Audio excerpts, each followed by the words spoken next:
Arramoo viidiyoo hedduu namatti toluu fi nama gammachiisu isinii qabadheetii dhufee jira. Nagaarra isin gaafachuu hin dagenne nagaaf jaalalli waaqayyoo haalaaf bakka jirtanitti isiniif haa baay'atu. Obboleeyyan koo amantaa biroo taataa yoyyaa ashamaa harka fuunee jira jirtu nagaa keessanii anaa dhufuu warreen maamila maskii fiqirii taataa laayik sheer gochuun nu bira dhaabadhaa. Warreen immoo maamila maskii fiqirii hin taane kottaa maamila keenyatti dabalamaan isiniin jedha. Har'ammoo oduu gammachiisaan isiniif fideetii dhufee jira. Oduun gammachiisaan har'a isiniif fideetii dhufee kun immoo obboleettii teenya miskiina biyya baqaa keessa jirtu keessaa yeroo darbe yeroo ishiin boochee uummata Oromoo boochiste argitaniitee jirtu. Har'ammoo Waaqayyoon dhibbuu ishii sana keessatti isheedhaaf dhiyaatee bakka lama nagaan ishii hiiketii jira jechuudha. Egaa obboleettiin tuni eenyu jettan caaltu dhagaa ijoollee Yemanii keessa jiran akkuma keenyaa baqattuu taatee nan dalagadha jettee immoo atuma dalagachaa jirtu immoo carraan mana abbaan manummaa godhattee mana godhattee carraan immoo daa'ima godhachuu ishii qaqqabeeti waan jedhee asumaanuu baga gammaddee baga Waaqayyoon lama siin godhe jechuutiin barbaada. Yeroo darbe ka viidiyoo ishiin hojjette akkasii yeroo boochuu isaan gubbaa dhaabatanii abbaan manaa ishee dhaabbatee ishee ilaalu namoonni baay'een imimmaan buustanii boochaniitii jirtu jechuudha. Maaliif jennaan carraan ilma namaa kunii garaagari jechuudha. Yeroo da'umsa jalqabaa kana yookiin osoo hilmoon godhate warri hilmoo godhatan cinqii yeroo ulfataatan hangam akka ulfaatuu fi cinqii maalii keessa akka jirtan har'a biyya baqattummaa dhiisatee haadha keessan bira taataniitu yeroo deessan cinqii hedduudha kan nama mudatu. Yoo ofii keenya bakka cinqii kana hin qaqqabne kara fuulduraallee itti deematee jira jechuudha. Yeroo obboleeyyan keenya nu biraa dahannee argina, yeroo ollaan dahannee argina. Cinqii yeroo sanaa hangam akka ulfaatu abbaa argitu beeka jechuudha. Yeroo namni akkasiin daaddeedhaan na biratti deemu hedduu tokkoon anillee boru kanaa jettee sammuu kee keessatti yaaddetu eenyu jechuuti jira. Yeroo darbe ka imimmaan keessan gad dhangalaastanii namni yeroo ishiin akkasiin gaafa ishiin akkasiin cannaqamtee boochu sana warreen kaan akka qoosatti ilaalanii warreen ishiitti kolfaa jiran ni jiranii. Warreen ishii dhaabbatanii ilaalan egaa ciniinsuu yoo ta'e abbuma sanatu ciniinsifata malee namni namarraa fuudhuu hin danda'u jechuudha. Maaliif taanani da'umsas ta'ee gammachuus ta'ee gaddas ta'ee biyya abbaa ofii fi biyya dachee Oromiyaa keessatti yoo ta'ate baay'ee gaariidha. Garuu eddammoo jireenya baqattummaa kana ta'eeti carraa akkasii edda argachuu hin dandeenye namnummaan ati bira jirtu suni ayizoo jedhee si jajjabeessee si cinaa dhaabbatee gammachuu keessana yoo qooddate hedduu tokko nama gammachiisa jechuudha. Namoonni keenya gadhaa fageessanii yaaduu waanta hin dandeenyeef yeroo sanarree akka ishee qoosatti ishee ilaalatii turani akka hin taanetti ishee ilaalatii turan. Ishiin garuu cinqii keessa jirtu kan hangan kana hin jedhamne jechuudha. Da'umsa jalqabaa yeroo kamiyyuu aadaa kam keessattuu jiraadha. Namni da'umsa jalqabaa yeroo dahuu haadha isaa biratti jechuudha. Ishiin immoo nama takka of biraa hin qabdu.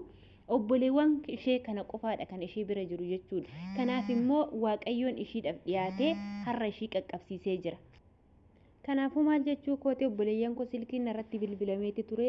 Kanaaf egaa da'umsa jalqabaa namni da'umsa jalqabaa irratti cabee lammaffayyuu ol jedhee deemuu hin danda'u jedhu yeroo jedhanii hayyoonni keenya dubbatan ni dhageenya jechuudha. Kanaaf immoo obboleettiin kiyya kana immoo baga Waaqayyoon bakka lama si godhee carraa amma sana keessa cinqii sana keessa si dabarsee carraa ilmoo kee ijaan arguu si qaqqabsiise jennaani. Warreen immoo koomentii hin taane deemtanii ishee dhabbarreessitanii abbaan manaa kee iyyaadu fageesse yaa hin beektu waggaa meeqa asirratti kan abbaan manaa ishee akka kinoo nama wallaalaa ta'es beekumsa qabaates wallaalaa ta'es hin beeku. Yeroo hundumaayyuu aasan isaa namaaf hin liqinfamu jechuudha. Aasaa cama qabu miti jechuudha. Akka kinoo waan maal jedhee isinii jedhu wanta takka irraan barattan. Yeroo baay'ee piraankii irra deddeebi'anii yeroo hojjetan kana dhugaa fakkeessanii yeroo hojjetan kana yeroo baay'ee namni piraankii isaanii sanarratti dhugaa se'etuma namni isaa wareega jechuudha. Maaliif akkana gootan jechuu danda'a. Piraankii jechuun bakka yeruma sana kan itti fufu kan isaanii garuu piraankiin hanga waggaadha hanga waggaatti adda adda hin citu jechuudha. Kanaaf egaa obboleettii keenya immoo kan har'a akkanatti harkaan ishee haammachiise kana immoo ilmoo ishii Waaqayyoon ishii dhafaa guddisuu gammachuun kana caalu hin jiru.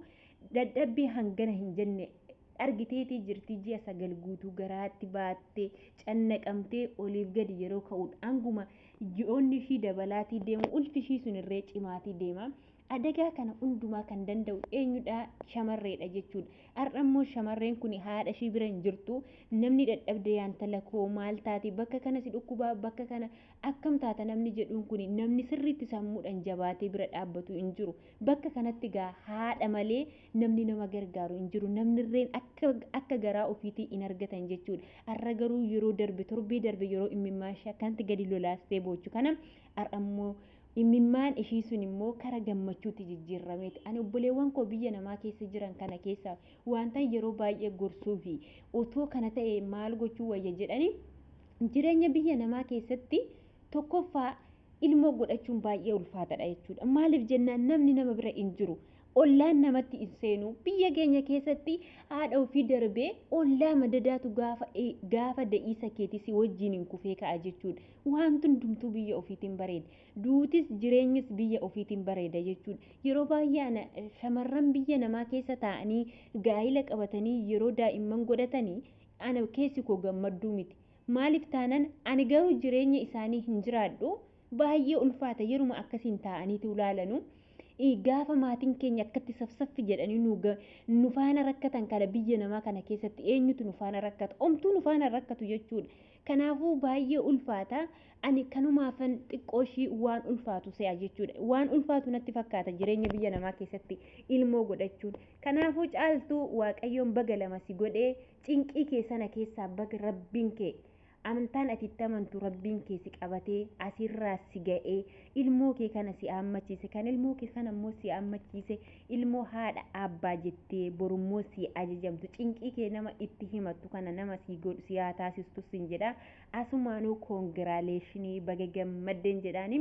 Warreen immoo caaltu akkasiin imimmaan keessan roobsitan immoo kinoo firii boo'icha shiitii sana namni gaafa boo'ee jedhu dhumarra gaafa gadde dhumarra immoo gammachuutti akka jijjiiramuuf hundi keenya abdii guddaatii qabna.